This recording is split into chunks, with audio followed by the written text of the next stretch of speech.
Potpuno su nerealna očekivanja da se Rusija sankcijama može baciti na kolena, ocenio je bivši šef nemačke obavještajne službe Gerhard Schindler.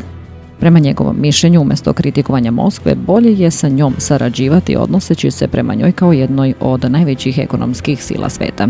Schindler je naglasio da je siguran da Nemačka, ako međunarodna zajednica nije spremna da pruži ruku Rusiji, treba da to uradi prva, za primjer ostalima. Rusi vole nas Nemce i bilo bi neodgovorno da ne koristimo taj adut. U budućnosti ćemo se radovati ako Rusija bude na našoj strani kao partner, a Rusi kao prijatelji, naglasio je Schindler. Ukazao je da je moguće i potrebno razvijati ekonomske i kulturne veze sa Rusijom i ocenio da je Severni tok 2 značajni projekat.